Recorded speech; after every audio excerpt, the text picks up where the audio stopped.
I'm calling the chief first.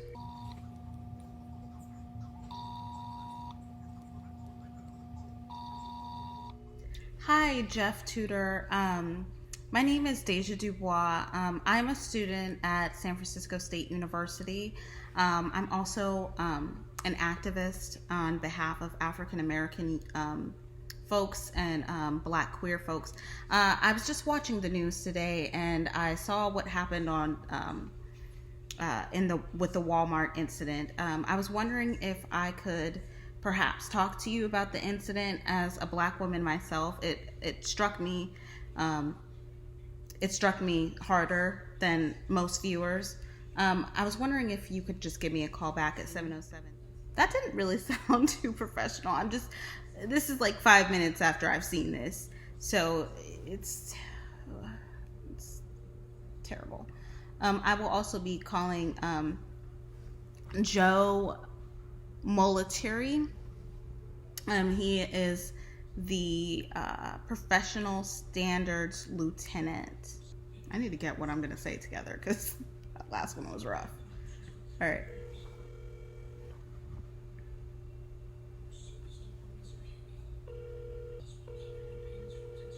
Getting emails like crazy. Sorry. Joseph Moliteri is not available. Okay. Record your message. Hi, Joe. My name is Daja Dubois. I'm a student at SF State. I'm also an activist on behalf of Black folks and queer Black folks and queer Black youth and all that. I saw the video on the news today about the Walmart shooting, and I was wondering if I could talk to a member of your staff or someone on the police department that I could talk to about, healing and just having a fruitful conversation, an honest conversation, because as a Black woman, this did strike me. It was horrifying to watch, and I just want to make sure like nothing happens like this ever again. So you can give me a call back at 707. Okay, that went a little bit better. I also can't find any kind of email address, so we'll just leave it at that. And then the next time when I get in touch with someone, I will just make sure to update this video, this little vlog. I don't know if I'll post it or not, but yeah, it's definitely important. Definitely important. So we'll see what happens. Hi everyone. So it's day 2. The chief of police actually called me back. He was really, really fast, so I'm gonna give him a call. I'm going to ask him if if I record the conversation, if it's okay. If not, I'll make another video explaining what we talked about and, give some insight on the situation. But I'm really grateful for the chief of police. So let's see if he answers. All right, let's see. For Police Chief Jeff Tudor, please leave a message and he will return your call as soon as possible. Okay, so he didn't answer. But honestly, the chief of police? Dude, that is mind-blowing. Like, wow. I'm gonna share with y'all the voicemail that he gave with me. Hi, this is Chief Tudor returning your call. If you would like to reach back out to me, feel free to give me a call, 510. Yeah, so that is really, really promising. Honestly, when I reached out to my own local, police department, they did not get back to me until I have to make these social media ruckuses for people to get to me, and it's really sad. So they didn't end up doing that.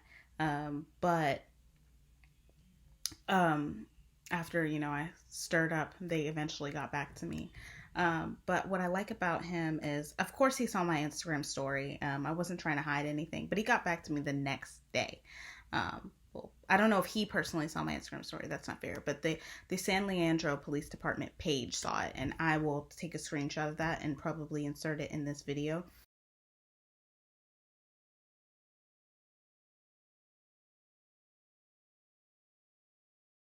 I really want to build this build trust between our communities, because this is, Black folks and Latino folks and other people of color and the police department have a very, very toxic relationship, showing people that if you take action within your community, that change can come. I'm not a San Leandro native. I go to SFSU. But I know a lot of people who are from San Leandro, and I don't care where it is. I don't even care if it's in the South. I'm here to help ease these relationships because police officers are here to protect us. They are here to be the peace officers, the peacemakers in the community. So when they fail to do that, it is my responsibility. It is your responsibility. It's all of our responsibilities to hold them accountable. Just like when we disrupt the peace, it's their job to hold us accountable. It goes both ways. The community, the police department is a community service.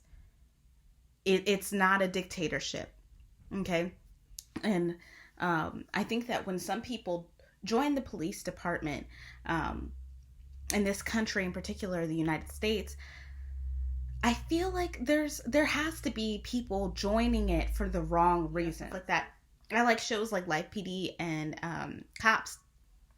But I find myself being more and more disturbed with them because of the violence. It's not, physical violence, obviously.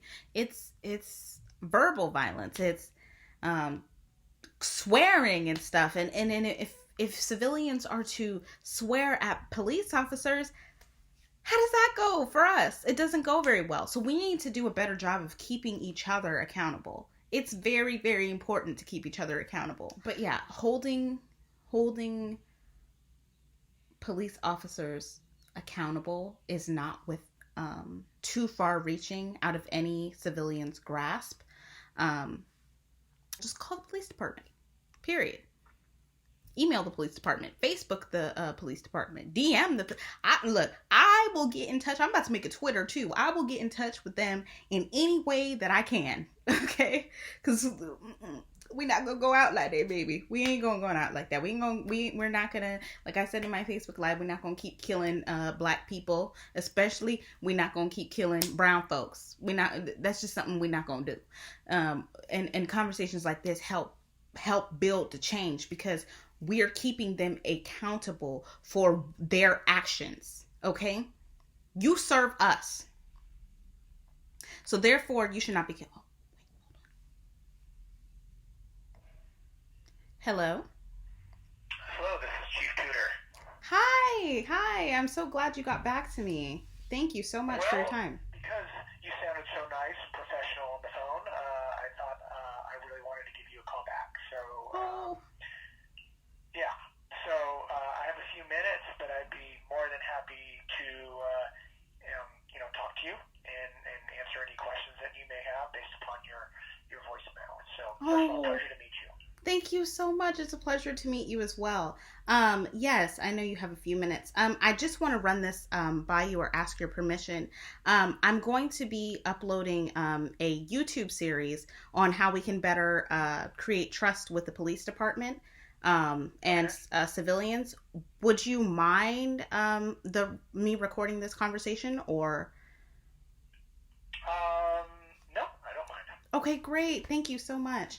I'm having issues with this in my own community. I'm originally from Vacaville. I don't know if you know where that is, Solano County. I do know where Vacaville is. Yeah. And I honestly wish that our police department was as nice as this because they're not hearing that. But yeah, so I guess my first question is there anything that you would like the general public to know? Because, all we see is what's on the news, right? And they're going to show the ugly. Is there anything that you would like the community to know, your community? Yeah, first off, I was born and raised in San Leandro.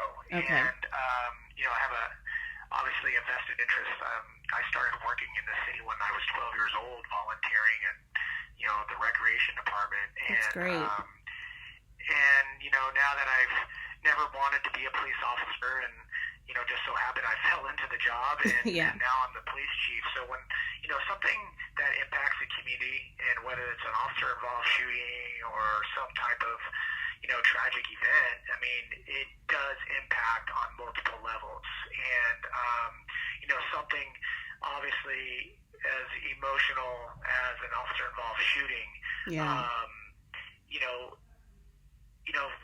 There is obviously an emotional and a human side, and what I would like to share with our community. First of all, I understand that it's a very tragic event and it has a lot of emotional responses. But part of the lessons learned through this is with the various amounts of media outlets and Yeah. social media. That there's a lot of misinformation that gets out, and whether you agree or disagree with whatever the incident is, it's there's facts, and what I've tried to do is try to get the facts out to the public to be as open as possible, so that everybody understands the facts of the incident, but also I understand that there's also going to be emotional responses, and that I'm here to listen, and we're here to improve, and we're here to heal together, and whether it's we need to work through these problems and discrepancies and concerns and whatever it may be, we got to work together united. And Exactly. It's not a time to divide. Exactly. Yeah. Speaking of division, I agree with that. When the Black Lives Matter movement came on, there was the Blue Lives Matter movement. San Leandro is a diverse community. Have you thought at all about diversifying your staff, or is that something you would look to do in the future? Oh, well, that's something we always try to do. It's definitely something that we do in the future. I mean, we are currently doing that. Yeah. We are, I want the best people possible. As you know, this being a police officer in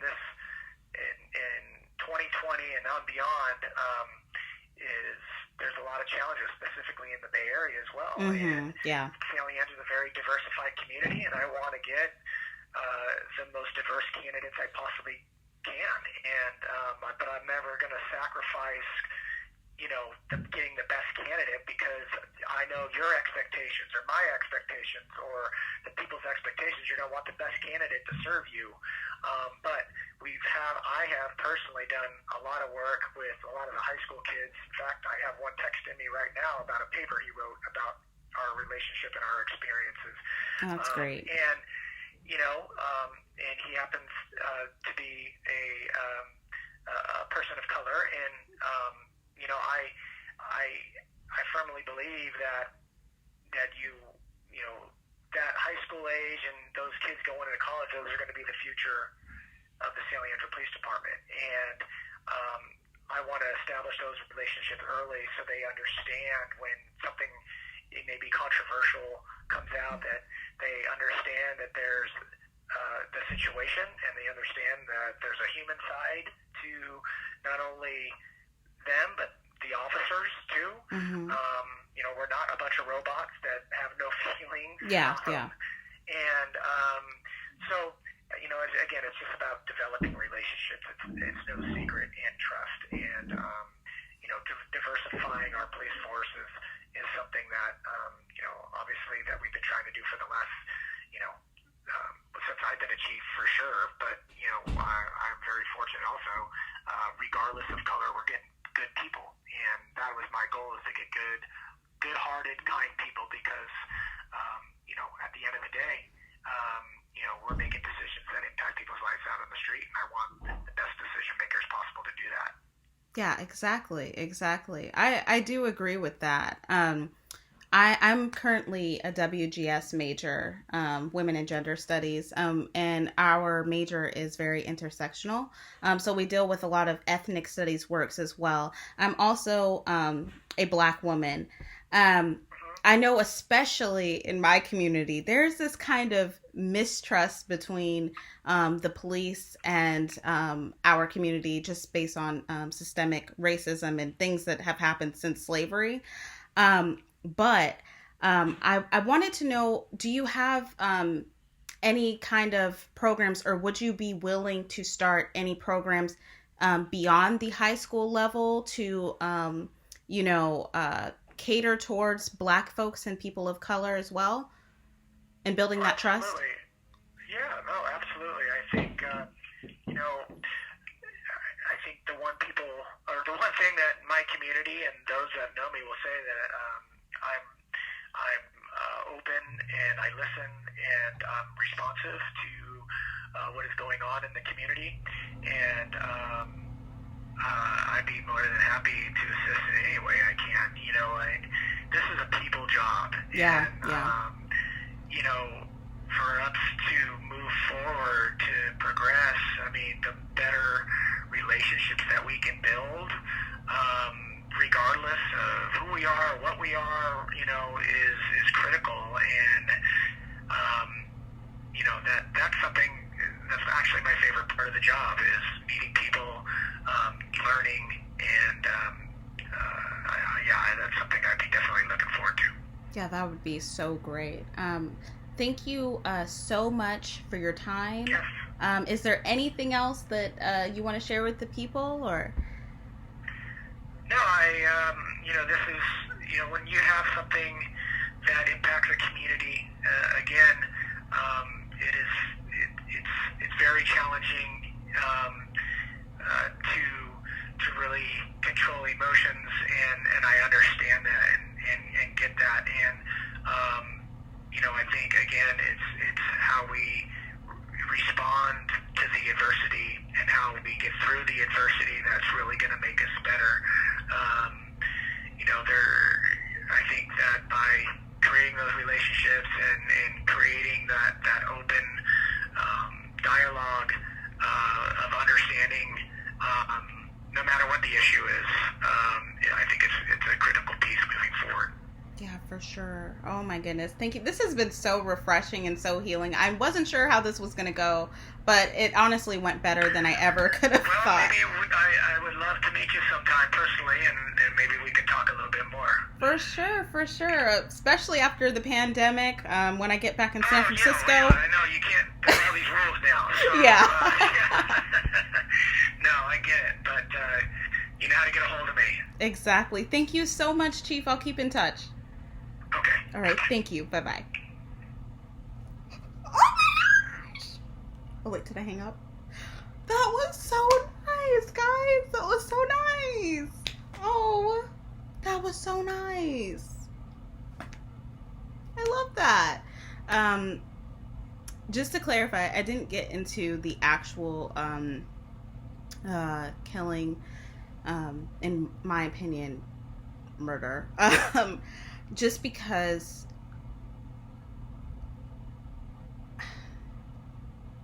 I want this to be about healing. I don't want to talk about the trauma porn that goes into killing Black folks. I think that there's a place and there's a time for that. And I didn't think now was it. I wanted this to be an example of a bridge that anyone can build with their own police department. And I wanted to know, okay, what systems do we have in place? How can we move forward from this? This gentleman is gone. You know what I'm saying? And yesterday, I heard on the news that Chief actually was not sharing any kind of information, or wasn't sharing, but hadn't responded yet to the news stations about that. So the fact that I got this exclusive interview is mind-blowing. And I think that that's definitely a conversation that we will have when I return to San Francisco. But for now, I think this was a good start. So thank you for tuning in. Oh my gosh, I feel like a reporter. Look at me, Barbara Walters. Oh, yes. But thanks so much to the Chief. Your whole department has been really nice and just great. So Thank you. I'll see you all in the next video.